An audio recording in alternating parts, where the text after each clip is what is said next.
So before I start with my session, I just wanted to know how many of you have the idea about open source project? What is open source project?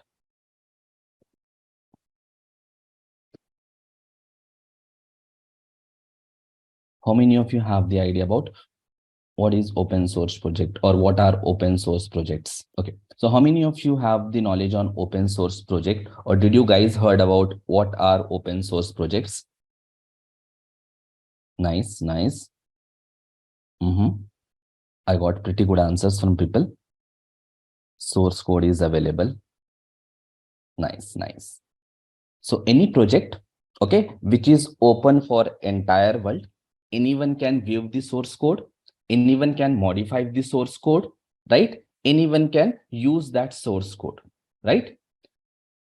Any project source, any source code of any project, if it is available to entire world, where people can use that source code or they can modify that source code, okay, such projects are called open source projects. So what are open source project? Open source projects are those projects whose source code is available to use or to modify, right? To use or to modify it, or you can clone those projects. Clone means basically you can copy those projects and you can add your own project and you can create something new from that base projects, right? This is what we call as the open source projects. Now, what are the benefits of this open source project? Can you guys tell me what are the benefits of this open source project?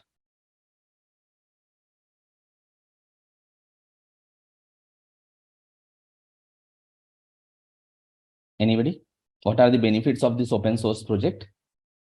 Yeah, basically all the open source projects are free. All the open source projects are free. You can utilize their source code, or you can utilize those projects to enhance your product as well. For example, you have your own project and you need the help of these projects, then you can utilize these projects in your projects to enhance your project. That is the first benefit you have. Second, you can improve the existing project. Whatever source project you have, by adding your own source code, you can improve the existing project, right? That is the second benefit you have. Third benefit, you can enhance your skills. Okay, whenever you contribute with this source project, with this open source project, okay, you will be able to enhance your skills. That is one more benefit you have. Second, you can show your skills to the world.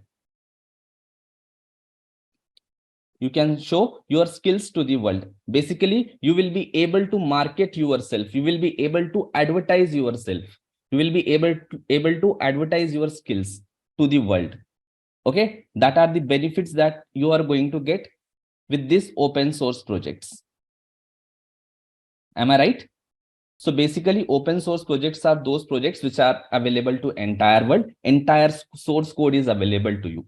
Now you can take that source code, you can use it, you can modify it, or on the top of that source project, on the top of that project, you can add your own code and you can create one more new project. Okay, that is the benefits of this open source project. And as a developer or as a person, what are the benefits we are going to get?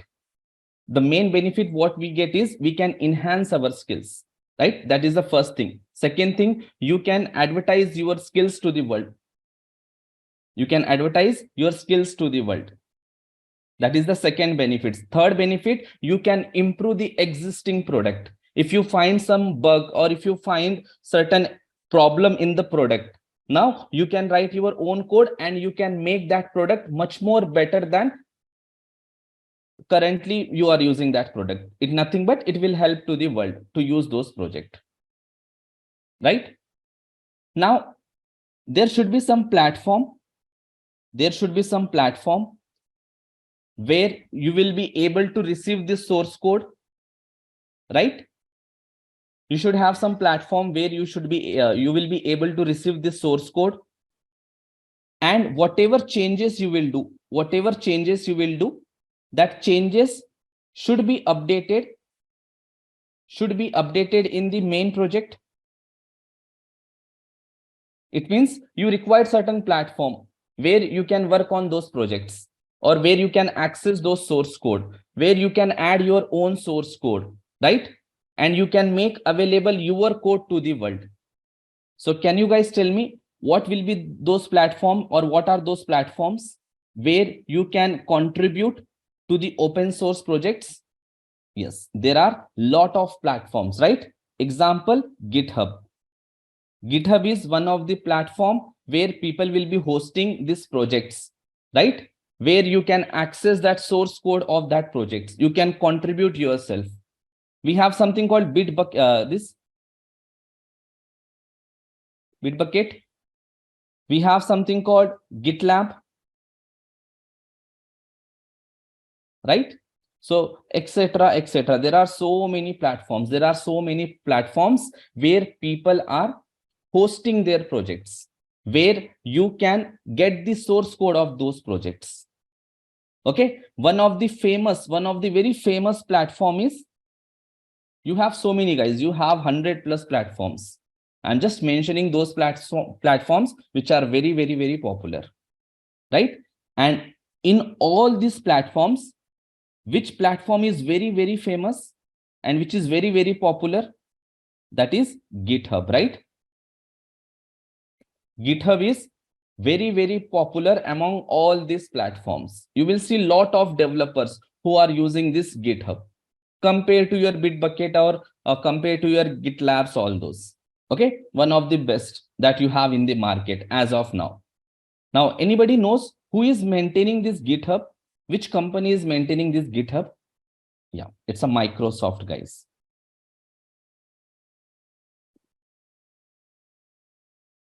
Okay, now Microsoft is managing this GitHub tool or this platform. So now we can trust Microsoft. We can trust Microsoft. Obviously, they are going to work on this product. They are going to enhance this product in much more better way in coming days. Okay, anyways, this is on the top, but obviously Microsoft will not, they will always be adding the new features to this GitHub. Great. Now, before we explore this GitHub, or before we understand this GitHub, we have to know about something called Git. Am I right? If you know Git, then understanding GitHub will be easy. If you don't know Git, you cannot work even with the GitHub. You cannot work with the GitHub as well. So first of all, we have to know what is Git.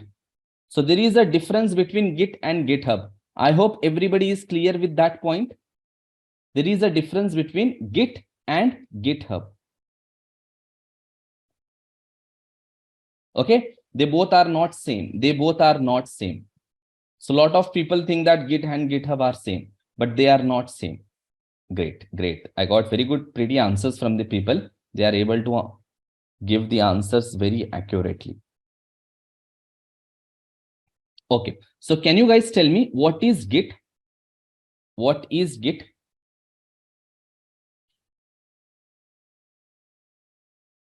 What is Git? My question is, what is Git? I'm not asking what you can do with Git. I hope everybody understood, right? My question, I'm asking what is Git? I'm not asking what is the purpose of Git, or what are the advantages of Git, or what you can do with Git. Yes, basically, Git is a software. That's it. Git is a software. And which type of software it is? We are going to call Git as a version control system. Am I right? So basically, on very higher level, what is Git? Git is a software. Okay, which type of software? We are going to call Git as a version control system. They have given some special name to it, but basically it is a software only. Is it clear for everyone what is Git? Now, what is the purpose of Git? Why we want to use this software? What is the purpose of Git?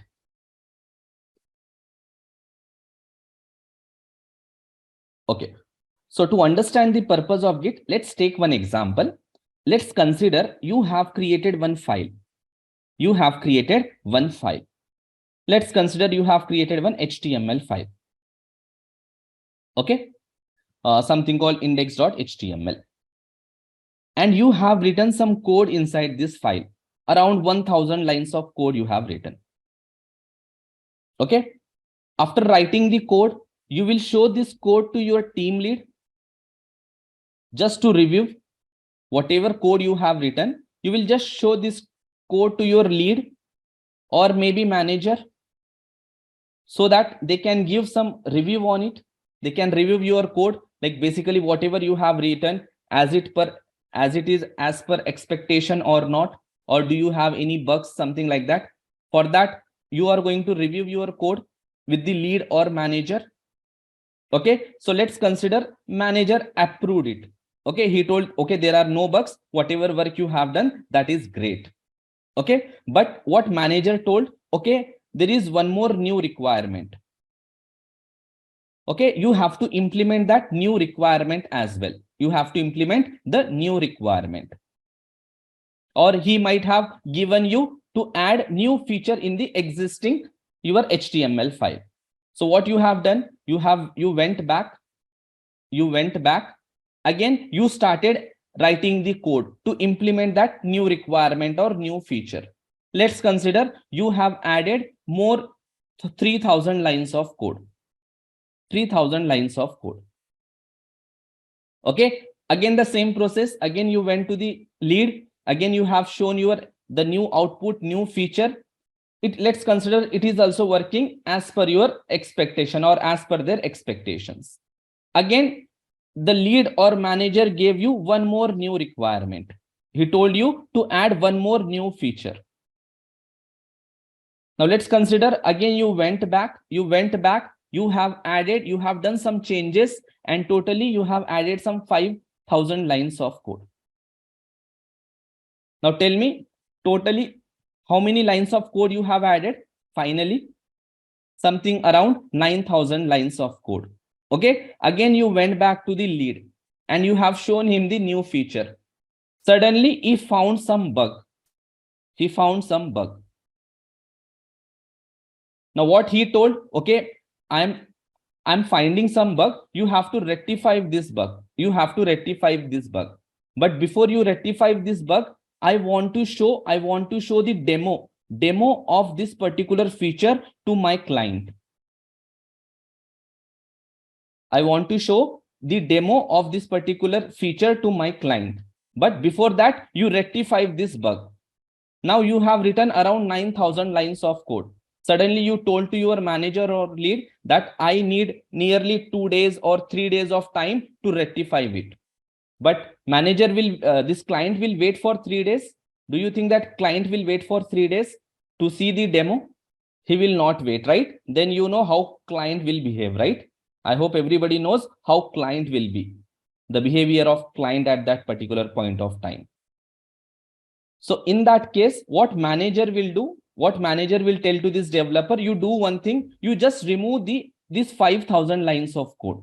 You just remove the 5000 lines of code. Previously, whenever you came, you just show me up to that time, because till that part, it was working fine. So I will at least show only those part which was working fine to the client. Now you have to remove this 5000 lines of code. Now tell me, is it easy to remove this 5000 lines of code? You have to remember, right? All the places where you have done the changes. Is it easy for everyone? It is not at all easy, right? In that case, developer will tell, I don't require 3 days. Now I require 10 days of time, because I don't know what I have done, where I have changed it. It means you need someone who can track your changes, right? We need someone who can track our changes. Like for on the first day, what code you have done, on second day, what code you have done, in case if you have done some changes, exactly where you have done the changes. Like this, someone we required who can track our changes. If you have the track of your changes, then it is easy, right? For example, if you get the information exactly which line, which code you have changed, then you can just go back and you can change it. But if you don't know exactly where you have changed, what you have changed, in that case, you have to analyze your code, and analyzing the code will take a lot of time, and slowly you have to change it. So the conclusion is we required someone who can track our changes, okay? And we required some mechanism or technique where we can revert back to previous versions. Okay, revert back to previous versions. We required a system, or we required a software which can track our changes, like on first day what code you have done, on second day what code you have done, in case on the second day if you have done some changes, what are the changes you have done, exactly where you have done the changes, which developer had done the changes. Like this, we required some information who can track our changes. In the same way, for example, on the first day you have written some 100 lines of code, on second day you have written 200 lines of code. Now you want to remove this 200 lines of code, then you require some technique or mechanism where you can directly move to your version 1, nothing but you can move back to your day 1, right? So we require some softwares who can give this kind of features to us. And can you guys guess,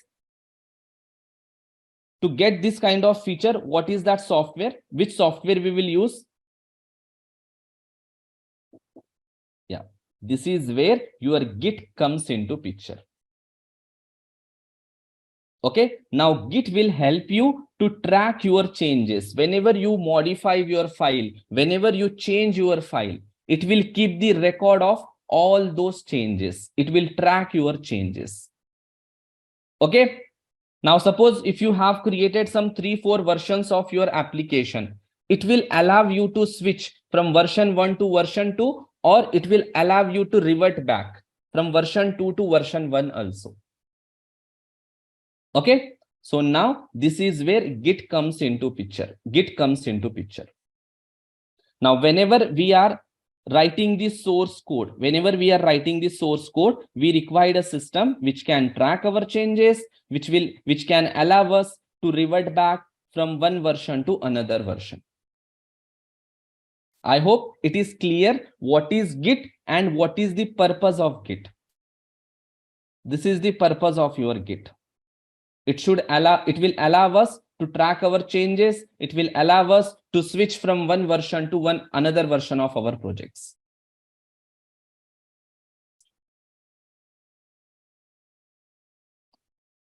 Okay, great. Now what this Git is providing us, so that we can track our changes, we can maintain our different versions, we can switch from one version to another version.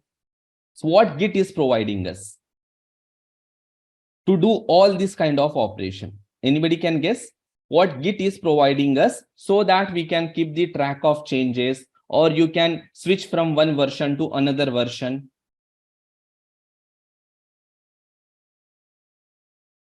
Yeah, basically it is going to provide us some set of commands, right? Using those set of commands, we can do all these operations. It is going to provide us some set of commands.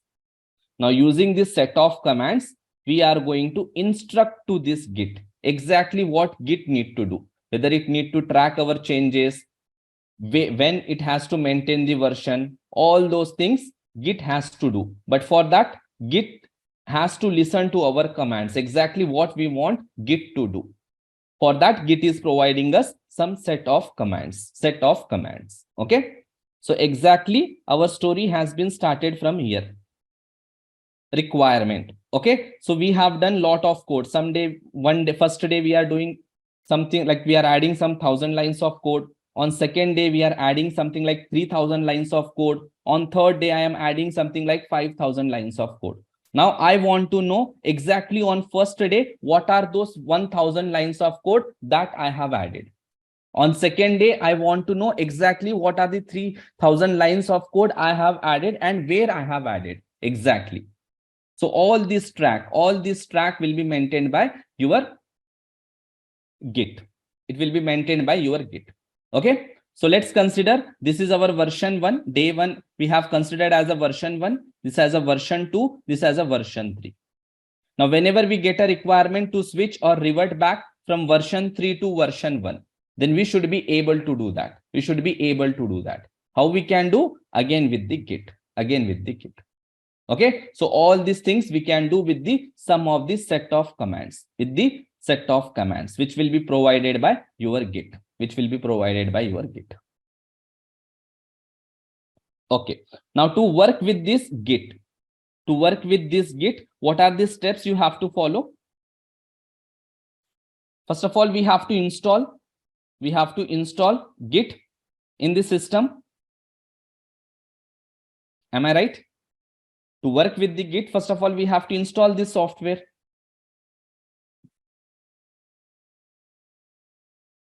Yes. So anybody knows what is that software? Yeah, there is something called Git Bash. Okay, there is something called Git Bash. What you can do, you can just go to your browser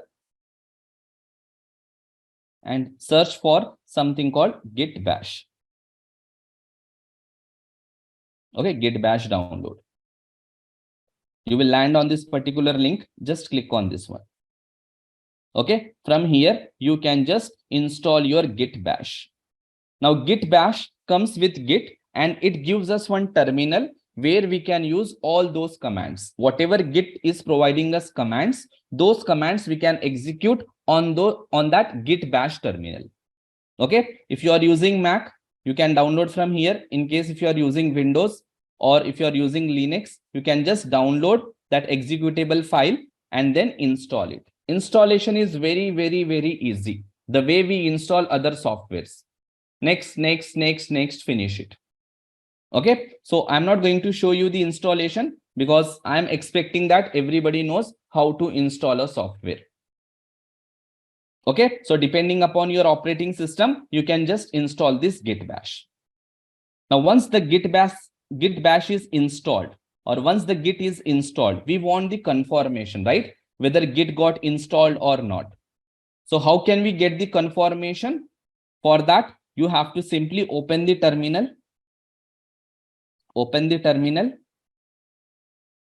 Okay, and you have to type the command here, git -v, or you can use one more command, git -version. Okay, these are the commands just to check the version of your Git. If it is showing some kind of version, it means Git and Git Bash got installed on your system. If it is not showing any kind of command, it means your Git or this Git Bash is not installed.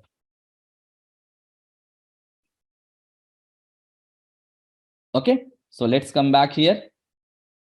Let me open this command prompt. Okay, I'm using Windows, so I'm just opening this command prompt.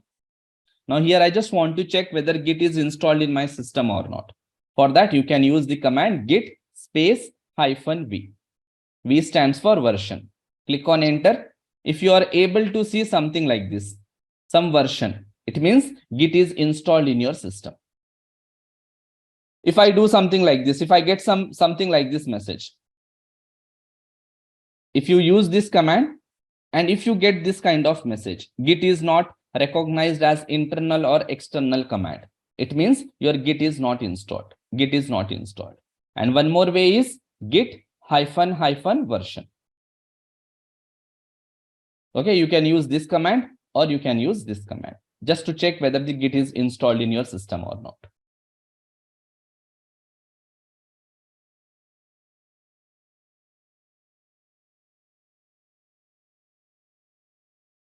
Is it clear for everybody till now? So what we have learned till now? Simply I have explained you what are open source project. Okay, our discussion was started with open source project. Then to contribute on this open source project, we required some platform, right? We required some platform. And that platform is GitHub. GitHub or GitLab or Bitbucket. We have so many things. Okay, so I'm going with the GitHub. Now to understand GitHub, we have to understand something called Git. We have to understand something called Git. Then we try to understand what is Git. What is Git and purpose of Git. Purpose of Git. And finally, I have shown you the installation. So from where you can install the Git. Installation of Git with Git Bash. With Git Bash. So if you install Git Bash, internally it will install Git for you. It will install Git for you. This is what we have learned till now. Is it clear for everybody what we have learned? Anybody have any kind of doubts? If yes, feel free to ping on the chat. Okay, just very basic things we have learned, right? Now let's consider I am creating one folder in my some drive. Maybe something like E drive or D drive, E or some D drive. I am creating a folder. I am creating a folder. Now how to create folder? I hope everybody knows how to create a folder. So let's consider I'm going to some E drive or D drive somewhere here. Okay, here I'm just creating one folder.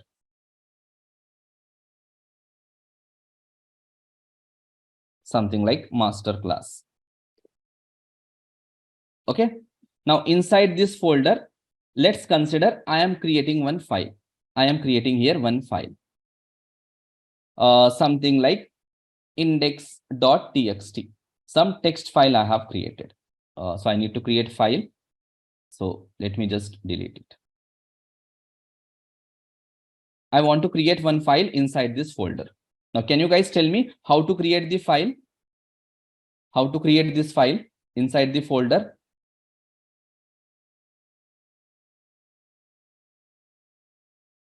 Yeah, we can use some commands. Okay, we can use some commands like touch. And we can give some file name here, something like index.txt. Now, if I click on enter, yeah, it will not work on this. I have to open my Git Bash. Okay, it will not work on the command prompt. So just open your Git Bash terminal. Okay, this is my Git Bash terminal. Okay, now here I want to just check exactly where I am. Like I can say pwd. I can list out all my folders here. What are the different folders I have here? So anybody knows about this Git Bash? What is Git Bash? What is Git Bash? Okay, basically Git Bash is nothing but it is a terminal where we can execute all our Linux commands. Or basically, in short, I can say we can execute all our Git commands. We can execute all our Git commands. Okay, it is just simple terminal. So whenever you install this terminal, you will be able to see this icon here. You can see icon here. Now, if you want to open any folder, simply you can right click. You can say simply open. Or here we have the option open with. Here directly we can open. Okay, now we have opened our folder inside this Git Bash. Now here we have some bunch of commands, right? Using which we can create file. We can check the list of our files inside this folder, something like that. For example, if I say here ls is a command to check what are the files, what are the subfolders present inside this folder called master-class. Now here I'm not able to print anything. Why I'm not able to print anything? Because I don't have any folder or any file inside this master-class folder. Okay. Suppose if you want to create one file here, if you want to create one file, what you will do? Simply you will use touch command and you will just add some file name, something like index.txt. Now, if you go back to your folder, one file will be created here. Now see, index.txt file is created. You can create any type of file. Suppose I want to create one HTML file. I will use something like touch index.html, or I will give some other name, something like profile.html. Now, if you go back here to your folder, now see here you are able to see two files, one text file, one is HTML file. On this terminal also you can check exactly in this folder how many files you have, what are the list of your files. For that, you have to use a command called ls. It will list out all the files, all the subfolders you have inside this master-class folder. If I click on enter, now see it is listing out the file names which are present inside this particular folder. Okay. Now let's consider inside this file, inside this index.txt file, I want to add some content here. I want to add some content here. Something like, hello, this is my first line. Let's consider we have written some code. Let's assume that we have written some code here. Okay. As of now, I'm just adding one simple sentence. Now close it. Okay. Now what I want, my Git should track my file. So we have created one folder in E drive or D drive. Inside that, I have created one file. Right? Now inside this file, I have added some content. Now I have a Git. Now what I want, this Git should track my folder. Whatever changes I will do here, my Git should track this folder. So how to tell to the Git that you have to track this particular folder which I have created? This folder is like my master class. Okay, for that, Git is giving us one command. What is that command? The command is git init. So whenever you use this command called git init, Git will understand that now I have to track that folder. Whatever happens in that folder, I need to track that folder. So for that, we can go back here. Simply, we can add the command called git init. It will initialize one folder, something called .git folder. Now go back here. Now, are you able to see any folders here? Are you able to see any folders? No, because those are hidden folders. So if you want to check those folders, simply you can use a command called ls-a. Okay, -a. -a is a flag which will show you all the hidden folders. By default, your .git is a hidden folder. Now see, here there are 3 hidden folders. This is anyways by default Windows will add, but this is the folder which is added by your Git. So if you have this folder inside your Git, it means now that particular folder is tracked. That particular folder is tracked by your Git. Okay, so let's consider I have created one more folder here. Something like dummy. Something I have created here, one more folder, something like dummy. Okay, now I want to open this folder in my Git bash. How to open? Right click.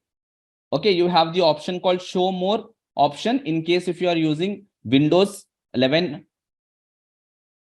Now click on this Git bash here. Now that dummy folder will be opened inside your Git bash. Now let's consider inside this I am creating a file, something called touch space something like user.txt. Okay, one file has been created. If you go back here, you can check it. Now we have two folders. What are those two folders? We have Masterclass folder and we have one dummy folder. In Masterclass folder, I have created two files. Here I have created one file. Now I have a Git software. I have a Git. Now tell me, if I ask you the question, is this Git tracking this dummy folder or not? This Git is tracking this dummy folder or not? What will be your answer? Yes or no? Okay, by default, Git will not track. By default, Git will not track your folders. Okay, by default. Now you have to tell to the Git, you track my folder, you track my dummy folder. How to tell to the Git that you have to track this dummy folder? For that, we have to use a command called git init. But before that, let me add this command ls-a and let me check whether I have that .git or not. Are you able to find anything here .git? Are you able to find anything here .git? No. It means this particular folder, this dummy folder is not tracked by Git. Now, how to tell to the Git that you track this dummy folder? For that, we have to use a command git init. That's it. So now inside this dummy folder, I will use the command git init. Now see, we got here something like initialized empty Git repository. Okay, repository are nothing but they are like folders. Repository is nothing but it is like a folder. Okay, where you are going to store something. In Git environment, instead of using the word folder or directory, we will use the term something called repository. That's it. Apart from that, nothing.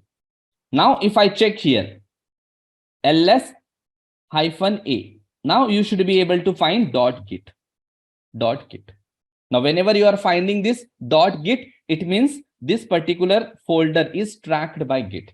Now, Git is tracking this folder. I hope everybody understood how to track your folder. Is it clear for everybody? Yes. Whichever folder you want Git to be tracked, you have to use git init. Okay, now Git is tracking the folder or Git is tracking that file. Now you have this folder. Let's focus on that master class. I have a master class folder. Now Git is ready to track this folder. But inside this folder, we have created one file. We have created some files, right? Inside this folder. Okay. Now these files are not tracked. Only this folder got tracked, but this file is not tracked by the Git. Okay. Now we have to tell to the Git that you have to track all the content of this folder. Whatever content I am adding, or I want to tell to the Git that you track this particular file. Index.txt file, you need to track it. I don't want you to track this profile or user file. I want you to track only one file. That is index.txt. So if you go back here to my master folder, master class, inside this, I have two files. One is text file, one is HTML file. I want to tell to the Git, you track only this file. You don't track this file. How to tell to the Git? You have to track only this file. For that, Git is giving us one more command. What is that command? The command is git add, then your file name. With extension. You have to add.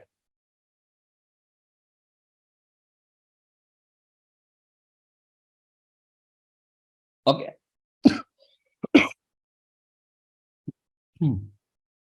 Why it is not tracking all the files? Because sometimes we get a requirement where we don't want everything should be tracked. We want only specific things to be tracked. That is the reason they are giving this kind of feature to us. So they are saying that, okay, I have tracking this folder, but sometimes you might not want everything should be tracked inside this folder. You might need only some set of things which should be tracked, some set of things you don't want to track. Or there can be a scenario where you want everything to be tracked. Okay, so that is the reason they are giving us one more stage. Now here, let's consider I want to track that index.txt. So how to track? For that, we have to say git add and our file name, that is index.txt. Now click on enter. Click on enter. Now inside our folder, we have two files, index, and we have one more as a profile. Okay, so let's consider this is our index and this is our profile. Now we want only this index should be tracked. That is the reason we have used a command called git add file name. Git add file name. Now here I can check the status. What is the status? Okay, so here you are able to see something. Changes to be committed. Okay, we will come back to the committed, what is committed, but before that you see this is untracked files. So inside this master class, there is one file called profile.html, which is untracked. It means Git is not tracking that file. Whatever changes you will do inside this profile.html, it will not be tracked. Only which file will be tracked? This index.txt file will be tracked. If you want even this file should be tracked, then what you will do? Simply, you will add this command. Git add profile.html. Now both the files will be tracked. If you go back to the Git status, I think, okay, file name I have given wrong. So here it should be small p. Okay, now if you check the status, now see both the files are tracked. Both the files are tracked. Okay, now come back here. Come back here. Understood how which file should be tracked and which file are not tracked? Is this clear for everybody? Yes. Okay. Now, whenever you create a folder, okay, whenever you create a folder, just empty folder, this is called present working directory. Okay, this is called present working directory.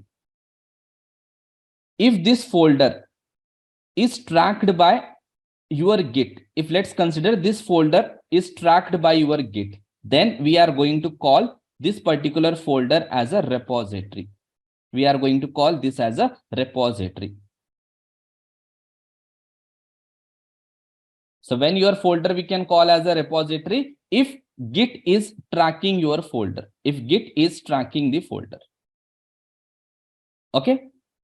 Now internally what your Git done, your Git divided all these files, whatever you will create, into different sections. Something like it created some categories, something like untracked files. Okay, or we can say unstaging area. We have something called staging area. So what your Git did, they created some environment, something called staging area, unstaging area. Unstaging and staging. Now, what do you mean by staging and unstaging? Basically, whenever you create some files inside this repository, okay, by default, all these files will be unstaging area. They will be in the unstaging area by default. If your files are not tracked by Git, we are going to say all these files are in the unstaging area. If any one of your file is tracked by Git, So how to track this file by Git? For that, we will be using the command, right?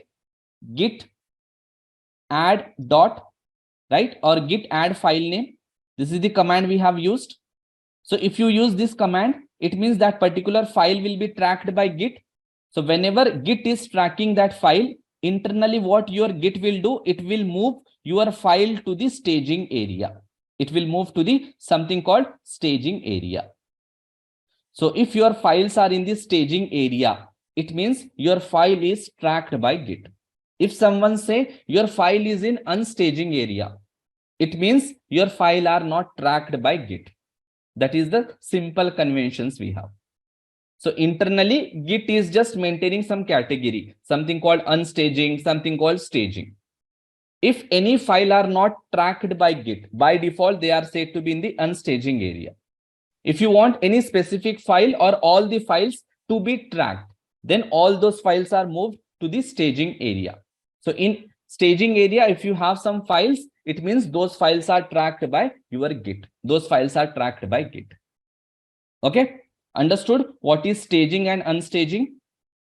Okay, now tell me, if I want to move my file from staging, from unstaging to staging,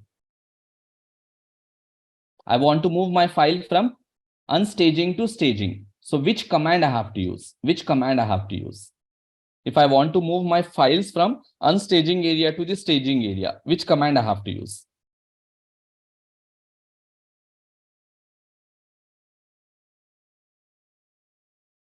Which commands I have to use? Yes, git add. So by default, all files will be in the unstaging area. Okay. Now here I have one dummy folder. I have one dummy folder here. I'm opening this folder in my Git bash. I want to know this folder is tracked by Git or not. How can I come to know this folder is tracked by my Git or not? How can I identify that? Can I check .git folder using ls-a?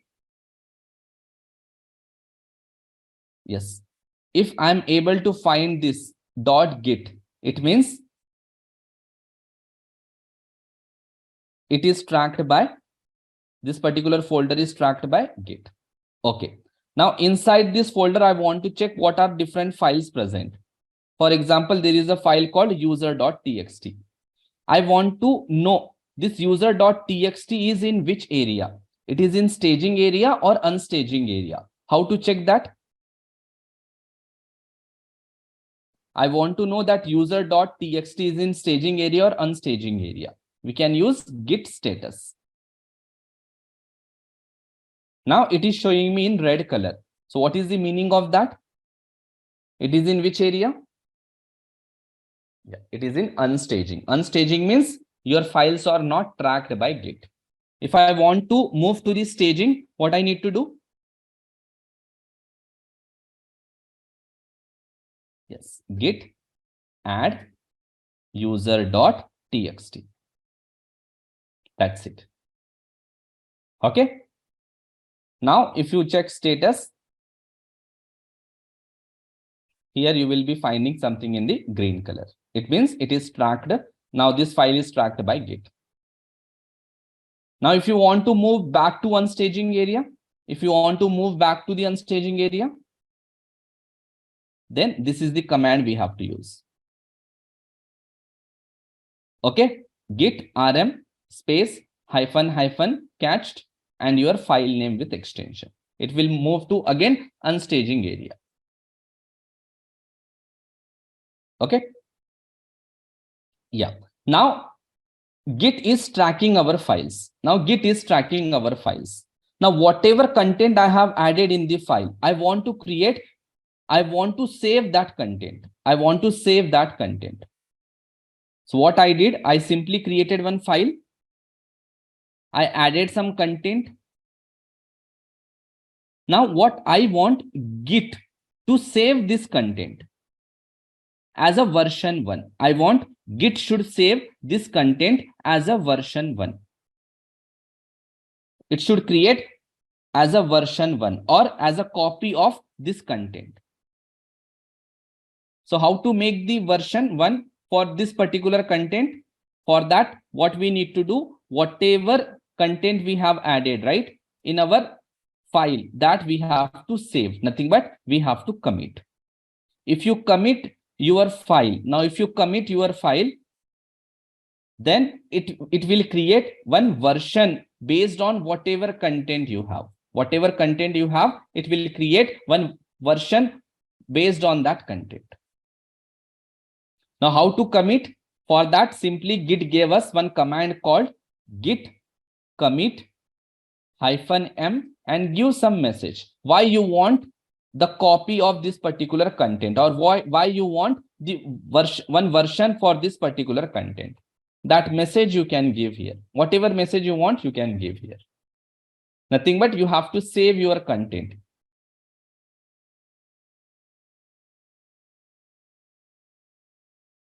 How to save it? For that, simply we have to use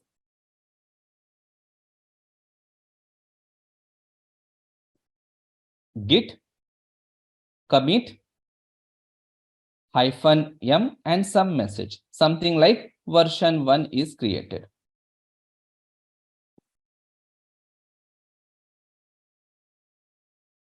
Okay, now if you check status, you will get some message here. Nothing to commit. Nothing to commit means everything has been saved as a version 1 now. Version 1.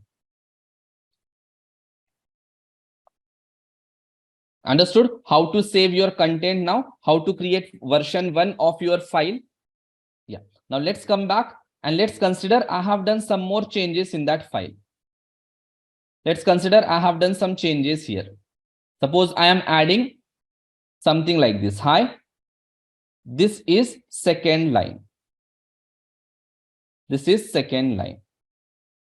Now I have done some changes in my file. I have done some changes in my file. It means my file got modified. My file got modified. Now what I want, my Git should track these changes also. Whatever changes I have done, these changes also should be tracked. Now if you go back here and check the status now. Git status. It is saying that your index.txt file got modified. Git is saying that index.txt file got modified, but I am not able to track those changes. So do you want me to track those changes, whatever got modified? If yes, again you have to move that changes to the staging area. Git add dot. Okay. Then you have to commit it. Something like I'm adding here version 2 is created.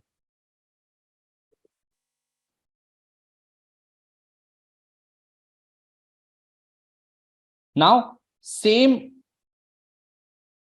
I mean you have one file, right? So that file's 2 copies are created now. Nothing but 2 versions are created. You have a file here, and the name of this file is index.txt. Now 2 copies of these files are created by Git. 2 copies of these files are created. Nothing but 2 versions of these files are created.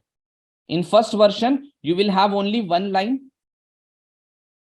You will have only one line.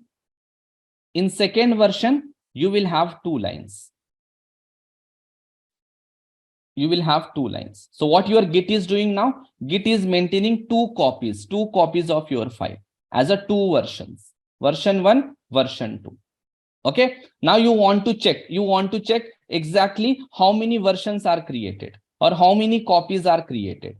For that, we can use a command called git log. Git log. It will give you entire information. Like what is the name of author, who created it, what is its email ID, when that particular changes are done, and on which date the changes are done. And for every commit, one ID will be created. One unique ID will be created. Now see, this is your commit ID. Nothing but this is like your version representation, unique representation of your version. Now who create? who have done the changes. For example, my name, Kabir, has done some changes. What is the email ID of the Kabir? This is the email ID of the Kabir. When he have done the changes, on Saturday, he done the changes on March 4th. At what time? That time will be mentioned here. Okay. Now I have done second commit. Nothing but I told Git to track my modified data. Again, we have committed it. Committed it means now what Git will do, it will maintain one more copy. So for that, again, we have a ID. Now which person modified it, what is the email ID, and on which day and at what time it got modified. All the informations we have. Now tell me, in my file, how many lines of code I have added? How many lines of code I have added here? 2 lines of code I have added, right? I have 2 lines. Now let's consider I want to revert back. I want to revert back to the version 1. So if I go back here, if I open this file, I have 2 lines here. What I want to do, I want to go back to the copy 1. I want to check exactly my version 1, how my version 1 looks. So for that, what we can do, we can simply copy this ID, commit ID. Okay, you can just copy first 10 characters of your commit ID. And you have to use a command here called git checkout space and paste your commit ID. And click on enter. Okay, now if I go back to my file, again, if I open this, let me just go back here. Okay, did I copy second one? Okay, I have copied second one, right? I want to move to the version 1. So I will copy this commit ID. Now let me clear it. So what I need to do, git checkout and my commit ID. Okay, now if you go back to your folder and open this file, you will have only 1 line. We have just 1 line. Now see, we went to the version 1. We are in the version 1 now. Now if I close all this, again, if I go back to my file, my folder, and open my index.html, I will get the copy 1. What was the copy 1 saved in my by Git? So I received my version 1 here. So if you want version 2, what you need to do? Again, you have to do the same thing. First, get the commit ID. How to get the commit ID? Just hit the command git log. Okay, it will show you the commit IDs. Then you can just move to that commit IDs. Or you can just check out to the master also. Check out master. Now here, git log. Now you got this, both the commit IDs. I want version 2. Copy this commit ID. Again, use those commands. Git checkout and paste your commit ID. Click on enter.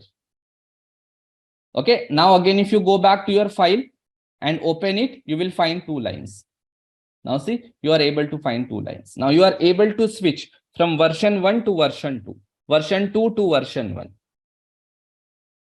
So this is the benefit we have with the Git. So you can maintain all your versions. Suppose you have done some changes 1 month ago. You want to move back to that 1 month ago code. Exactly what code you have written 1 month ago. So you can switch to that version as well. You just need that commit ID. Exactly what was the commit ID you have created or you have saved 1 month ago. If you have that commit ID, you will be able to revert back.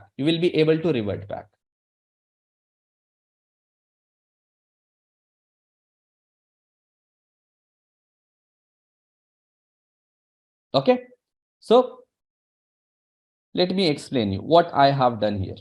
So I created version 1 first. Then I have created version 2, right? And we have here something called master. Okay, master is like main version. You can consider it as a main version. Under this main version, 2 sub versions are created. Version 1 and version 2. Okay.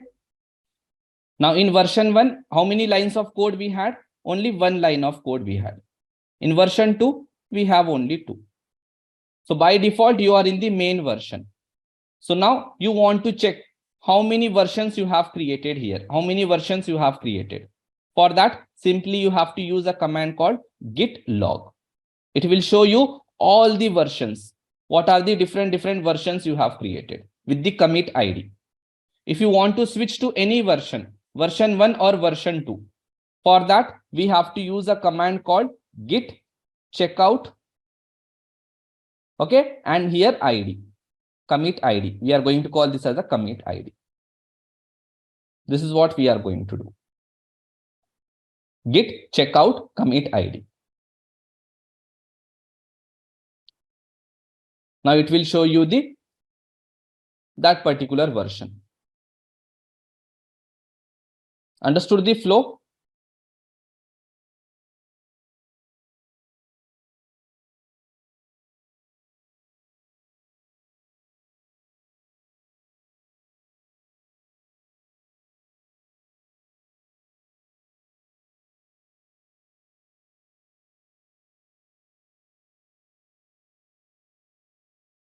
Commit is nothing but we are just saving the content. Whatever changes we have done in the file, that content we are saving as a version 1 or we are maintaining the copy of that particular content. That's it. That is what we call as a commit. Just they have given some fancy name called commit. Commit is nothing but save or creating the version 1 of present content.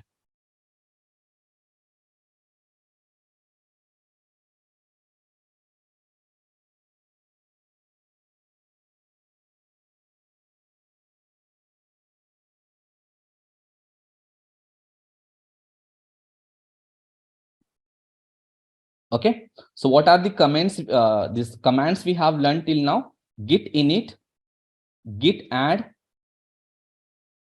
git commit, git log, okay, git checkout, and git status. These are the commands we have learned till now.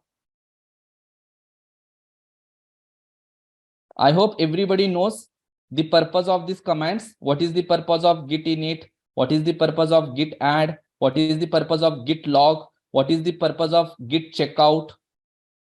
What is the purpose of git status?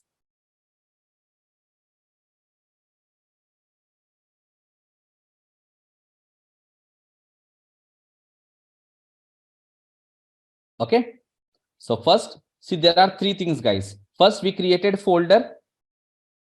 Now this folder should be tracked. After that, we created one file. This file should be tracked. After that, inside this file, we have added some content. Now this content should be tracked. Content should be tracked. So what you have to tell to the Git, you have to give all the information. You have to tell to the Git that you have to track this folder. How to tell? Using git init. You have to tell to the Git, you track my file. How to tell? Using git add. Right? Then whatever file, whatever content you have in this file, you have to create the copy of this file. You want one copy of this current file. So for that, what we will do? We will use commit, git commit. So whenever you use git commit, whatever content you have in the file, based on that content, it will create one version. It will just create one version. Version 1 will be created. Now let's consider you have added some more content in the file. Some more content in the file. Now your file got modified. Again, you have to tell to the Git, you track my changes. Whatever changes I have done, you track it.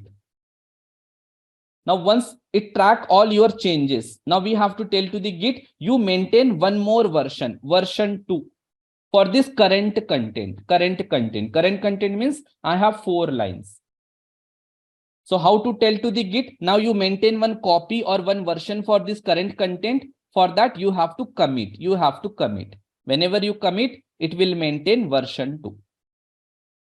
It means in version 1, you had only 2 lines in the file. In version 2, you had 4 lines in the file. So like this, let's consider you have added some more lines.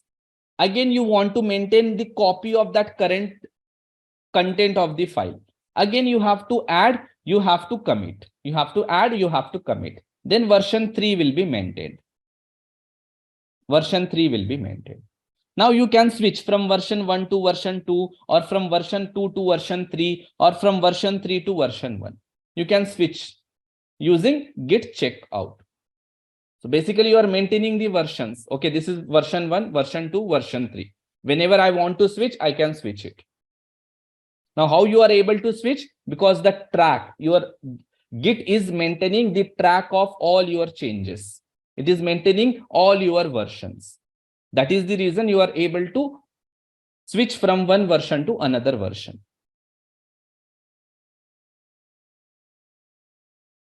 Yes, whenever you do some modification in your file, you have to move that changes to the staging area. So you have to use git add.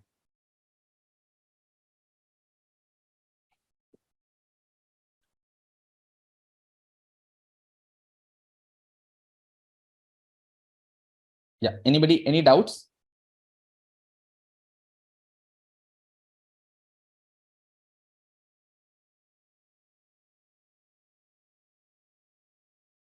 Yeah. Now, if you guys tried, you might have, I think if you guys have tried all these steps, whatever I have done, you might not able to commit. How many of you are facing this part, this thing? Whenever you are trying to commit, it is not allowing you to commit. Yeah. Why it is not allowing you to commit? Because whenever you initialize your Git, whenever you tell to your Git that you track my files, then you have to tell to the Git, who are you? Who are you? So basically we have to tell to the Git our information about us. We have to give some information about us to the Git, so that Git can track which developer is doing the changes. Okay. So for that, what we need to do, we have to configure our information with the Git. How to configure? For that, we have to use a command called git config. Okay. -- global user dot username space, just add your username. What is the name of that developer or your name? You have to add that name. After that, you have to configure your email as well. So how to configure your email? With the same command, but user.email here, space your email ID. Whatever email ID you have, just add in double quotes. So in this way, you can configure yourself with the Git. Now, once you configure yourself, then you will be able to commit it. Because whenever you are committing, whenever you are creating version, then Git should know, right? Who is telling me to create this version? So we should give our details to the Git. So for that, we have to use these commands. Now you just try to add this command, again try to commit it. You will be able to commit.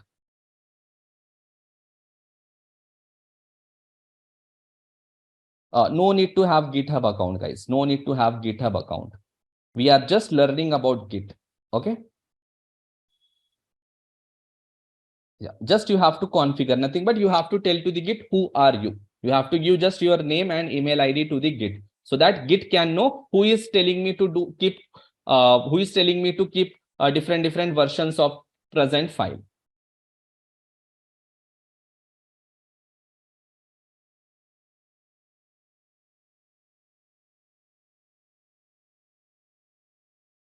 Okay, if you're copy pasting, don't use Control C or Control V.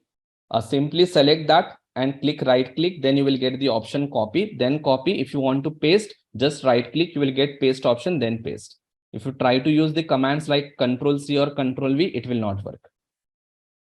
Yeah, we can track any number of files, we can track any number of folders. but make sure that all those folders or files are present in Git repository.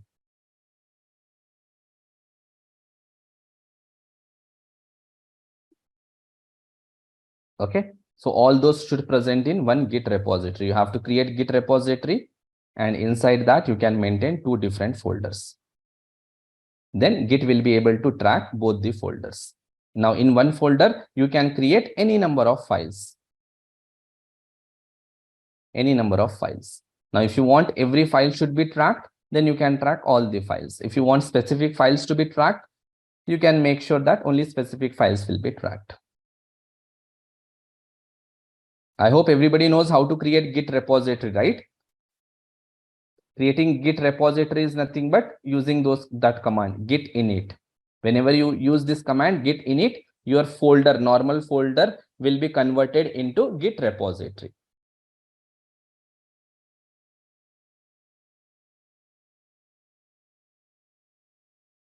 Yes, Sahil, we will see that. We will see that part. So for that, we need to understand GitHub. Okay, now whatever changes or whatever tracking you are doing, that you are doing in your own system, you are doing in your local system, whatever tracking or whatever versions you are creating, everything you are doing in your local system. Am I right?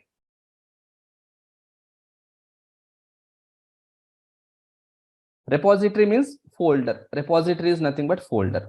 Just in Git world, they will call repository instead of using the word folder.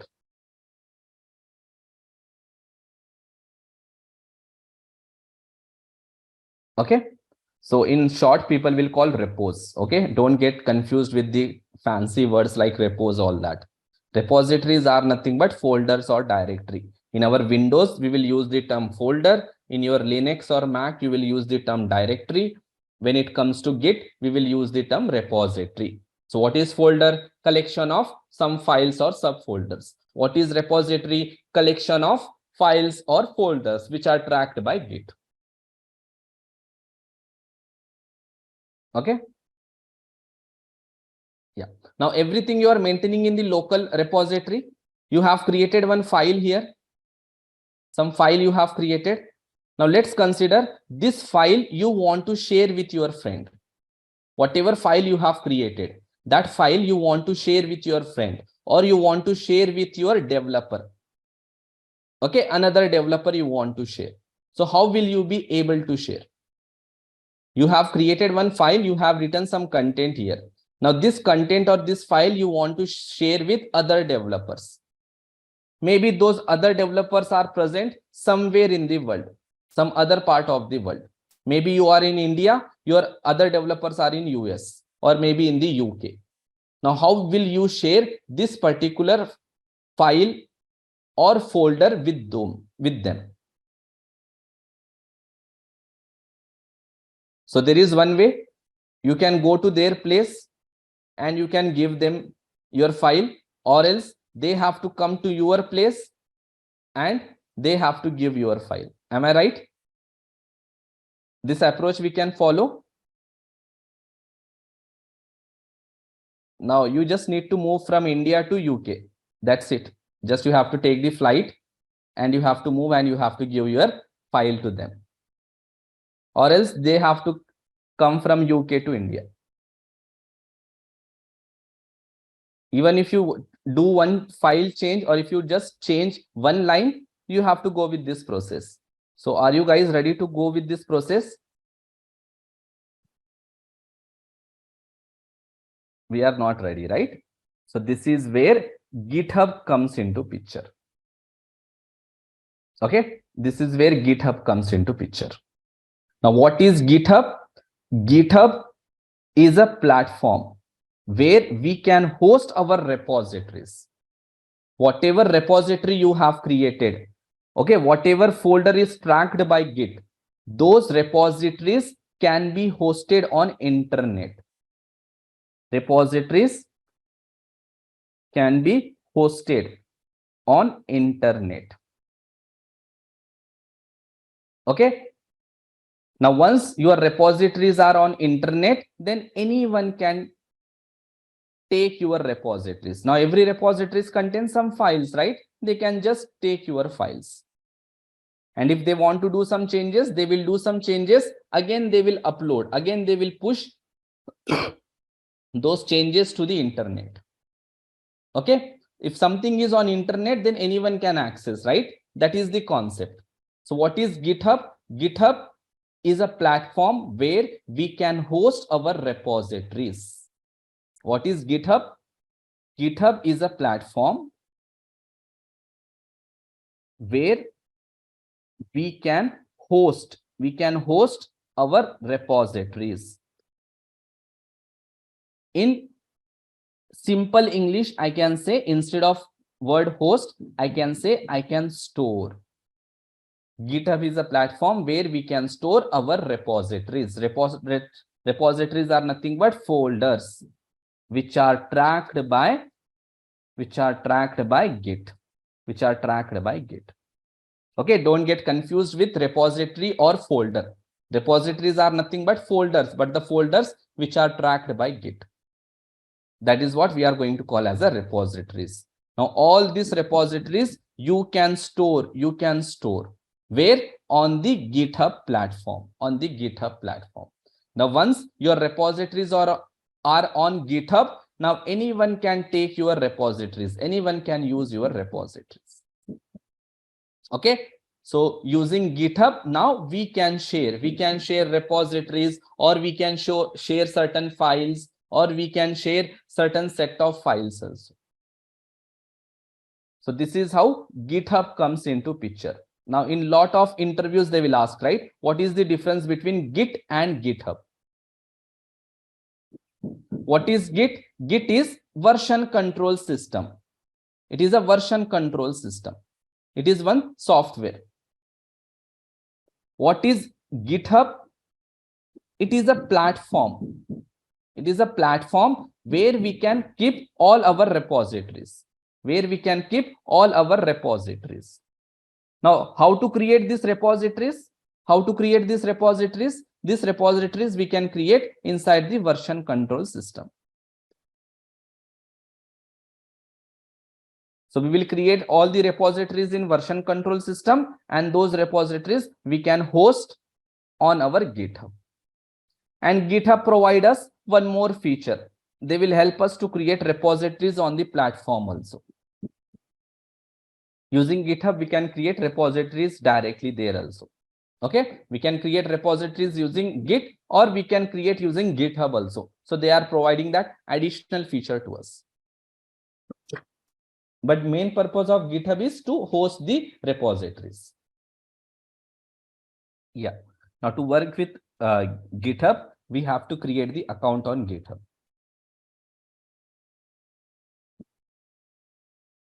Okay, we have to create the account on GitHub.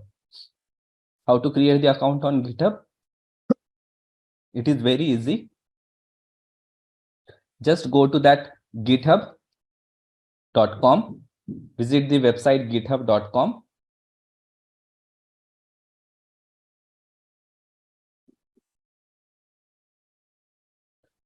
Okay, this is how you will see the user interface whenever you enter this github.com. Okay, now here you have to create the account. Just sign up, click on sign up. Now it will ask you few details. Just enter those details. Enter your email ID. It will ask you your username, password. Just enter and create the GitHub account. It is very easy, the way we create the account in Gmail, the way we create the account on our Facebook. Once you have created your account, you have to just enter your credentials here. You have to just enter your credentials.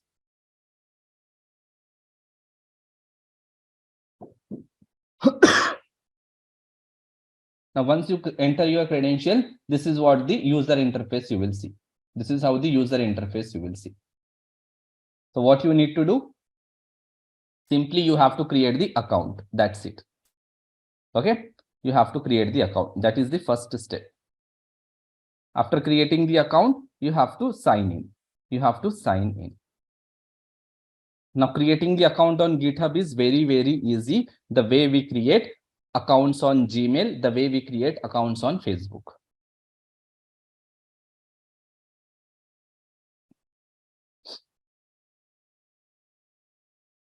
Okay.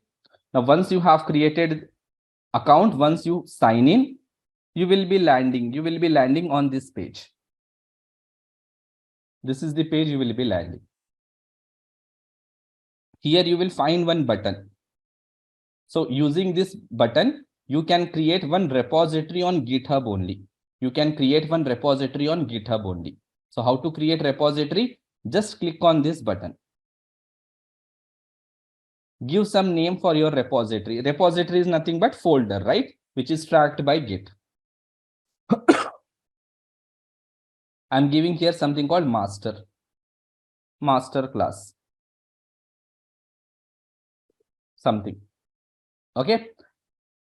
Now keep it public. Keep it public. If you want this repository should be visible to everyone, then it should be public. If you make it private, then no one can see your repository. Okay. If someone wants to visualize your repository, you have to make it public. If you make it public, they will be only able to see your repository. They will not be able to do any kind of changes. They will not be able to do any kind of changes in your repository. Remember that one. Okay. Public means it will be just visible to them. They cannot do any kind of operations on your repository. Okay. By default, it is asking you, do you want to add one file, something called readme file. So by default, this Git is allowing us to add one file. If you want to add, check this. If you don't want to add, uncheck this. Click on create repository. Now see, it created one repository for you. This is the repository name. If you want to share this repository to anyone, just copy this link. Just copy this path. You can share with anyone. I'm just sharing with you guys. Everybody will be able to see this, but you will be not, you can't do any kind of changes on that. Yeah. Now what we can do, whatever repository created on GitHub, we can create the copy of that repository, in our local system. Whatever repository we created, right? So here I will just add third step, create repository. Fourth step, create copy of that repository. Create copy of that repository in our local system. So how to create the copy of that repository in our local system? Anybody knows what is the command we have to use?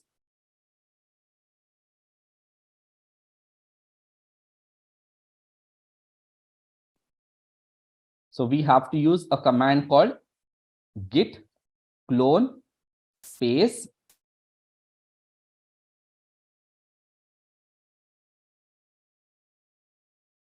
git clone space and repository address.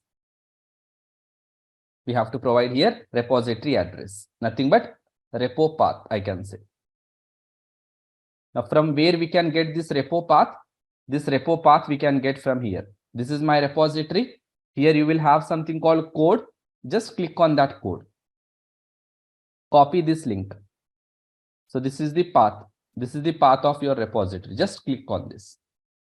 Okay. Now let's consider I want to create copy of that remote repository inside this folder. Here I am creating one new folder, something called GitHub. Inside this folder, I want that copy of my repository, which I created in the GitHub. So how to get? For that, simply we have to right click. We have to open the folder. This in the Git bash. We have to open that folder in the Git bash.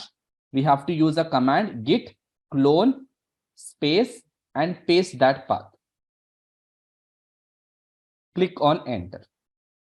Now the copy of your GitHub repository will be created in your local system.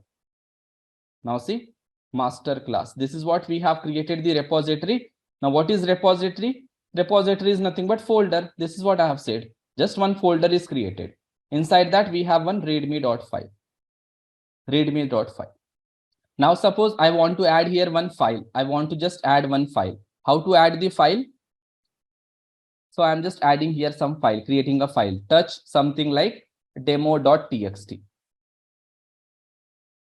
Now one file will be created here. So, okay, I need to go to this repository, right? Okay, let me close this. So now we are in the GitHub, but we have to move to the GitHub, that Masterclass -A. We have to move to this folder, right? So how can we change the path? For that, we have to use a command cd space master -class -1. Okay, here master M is capital. I'm just adding here M. Now we are just changing the folder. We are in the GitHub folder, but I want to move into the master -class -1 folder. So we are just changing the folder. Now we are inside the master class -1 folder. Now here I want to create, file. So how to create file? Simply touch space, just create whatever file you want to create. For example, I want to create one text file with the name, something called dummy.txt. So one file is created. If you go back and check it inside the master class, one file is created, dummy. Now you can add some content here. Hello, this is first line in my dummy.txt file. Some content I am adding. Now tell me, this file is tracked by Git or not? Now you created one file and you have added some content. Now this particular file is tracked by your Git or not? Okay, by default, it will not track. Now if I want to tell to the Git, you track this file, what I need to do? I have to move this file to the staging area, not Git init. Git init is for creating the Git repository. Already we have created the repository, right? We have just cloned the repository. So repository is already created. Now we need to tell to the Git that track my file. Yeah, for that we will be using git add and dummy.txt. I want to check whether it is tracking or not. I want to check the status. What is the command I have to use?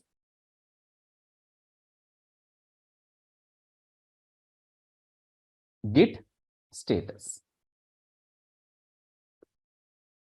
Okay, now if you are able to see this in the green, means Git is tracking your particular file.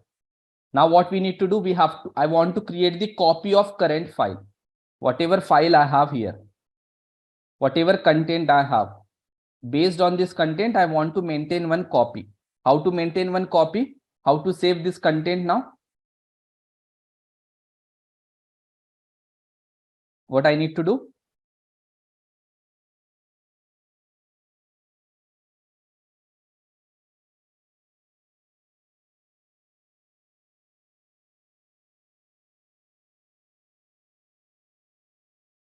Yes, I have to commit it. Now git commit -m, some message like I'm adding first commit.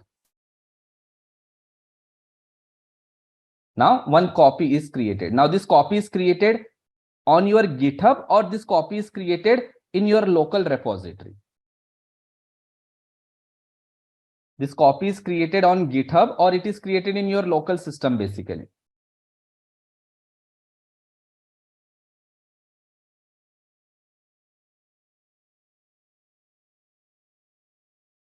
Yes, it is created locally, right?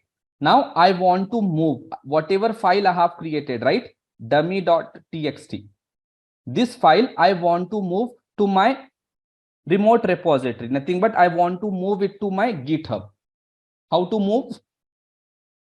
For that, we have one more command, that is git push. There is a command called git push. What git push will do? Whatever files you have, whatever files you have in the local repository, all those will be moved to your GitHub. Nothing but it will be moved to your remote repository. Remote repository means repository which is on the GitHub. Repository which is on GitHub, we are going to call as a remote repository. Repository which we have created in local system, those are called local repositories. Now our file is in the local repository. I want to move this file to the remote repository. So to move your file in the remote repository, Git is giving us one command, and that command is git push. Git push. Now if you come back here, if I use the command git push, click on enter. Okay. Now whenever you are pushing the code, you should enable your internet. Okay. You should be connected with internet. Then only you will be able to push your new files to the GitHub. Okay. Now if you come back here, now you just refresh. Now here you will be able to find something called dummy.txt. Dummy.txt.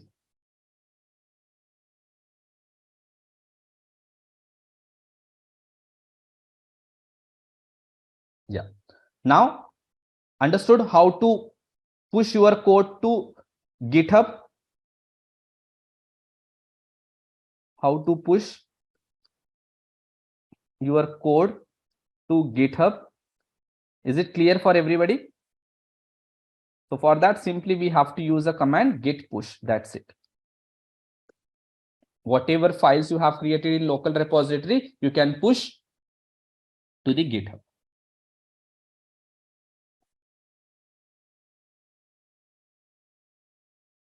So what are the steps we followed? First, we created account on GitHub. Then we have signed in. Then we created repository.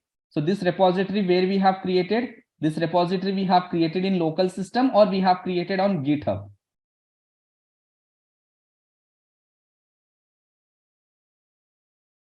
We have created repository on GitHub.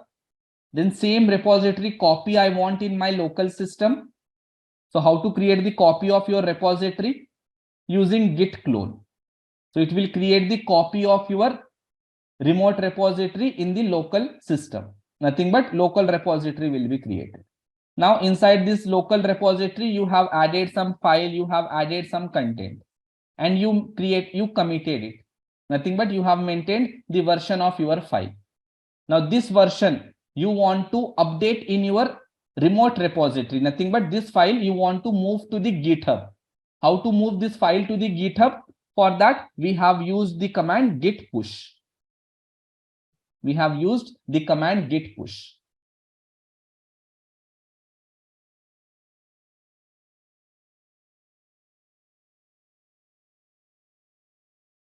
Yeah, you can do that, Mubarak. You can do that. Okay, but for that, you have to create one repository on the remote. You have to link that repository with your local repository. Then you can do.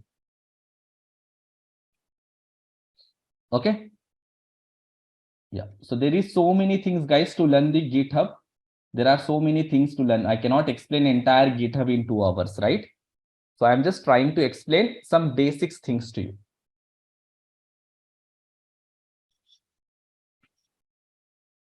Okay. Now what we did here, we had our own GitHub repository, nothing but we had our own remote repository, and same remote repository we are able to copy in the local system, and we are able to create a copy of remote repository as a local repository. This is what we have done till now. We created our own remote repository, and we have created the copy of remote repository in the local system as a local repository. And whatever files we wanted to create, everything we created in the local repository. Whatever content we want to add, we have added that content.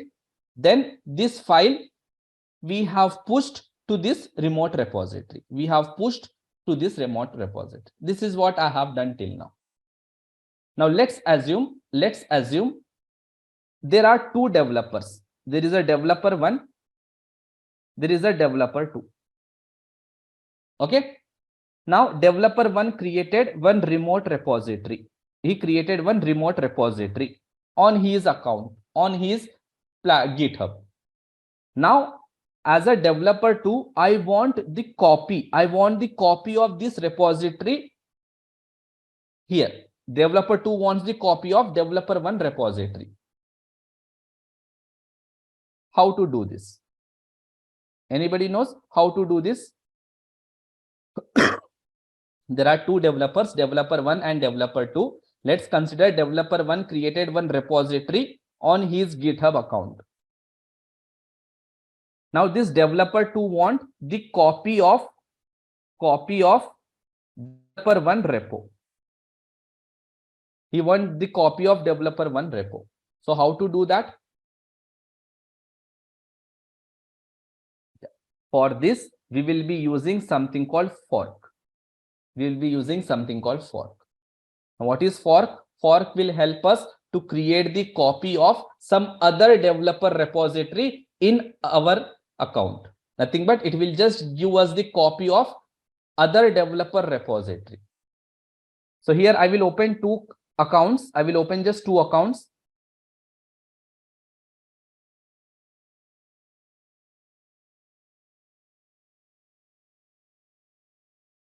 Okay, this is one. Let's consider this is a developer 1. So let me just log in.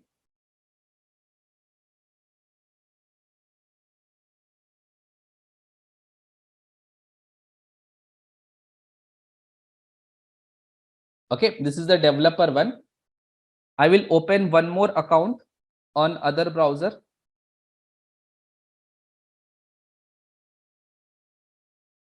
Okay, this is the developer 2. This is the developer 2. Now I have two developers. Okay, so let's consider I have two developers. Developer 1, the name of this developer is Kabir. Okay, there is one more developer here. The name of this developer is something like Geekster. Now tell me, Kabir can create a repository or not? Kabir can create the repository on GitHub or not?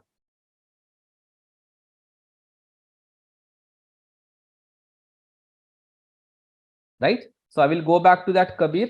Here I will create one repository. Or I will just take any existing repository.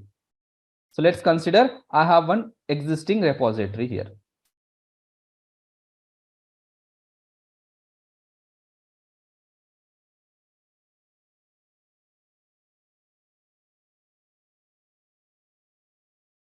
Yeah, this is the existing repository. Okay, there are some files here, Now I want the copy of this repository. Geekster wants the copy of this repository. So this Geekster wants the copy of this repository. What Geekster will do? He will copy the link of this repository. He will go to his account. He will just search that repository. He will search that repository. He will click on this fork. There is a one button called fork here.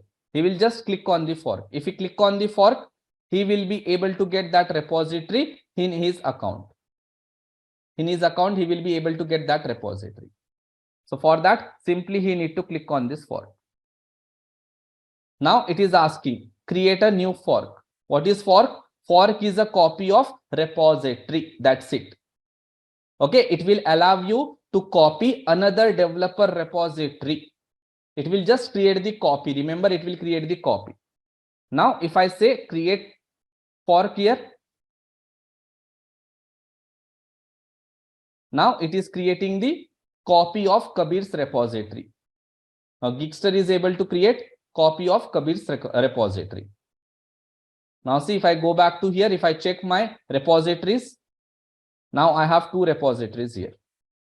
Now, this Geekster has two repositories.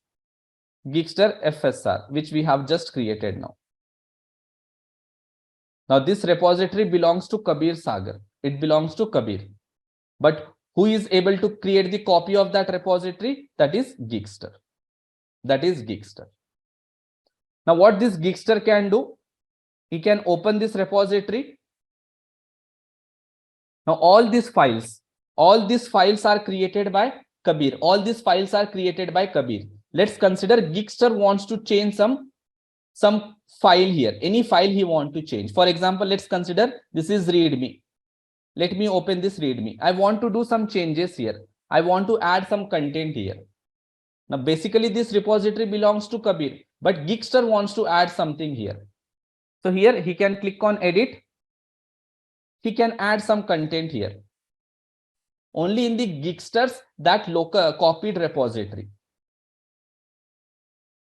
So this new content is added in the copy of this Geekster repository. But if Kabir goes back and if he tries to check here, if he tries to refresh it, and if he tries to check that README, that new content added by Geekster will not come here. See, you are not able to see that new content. But Geekster is able to see. Why? Because Geekster added this content, but that new content is not reflected in the repository of Kabir. Now what I want, this content should be reflected in the repository of Kabir also.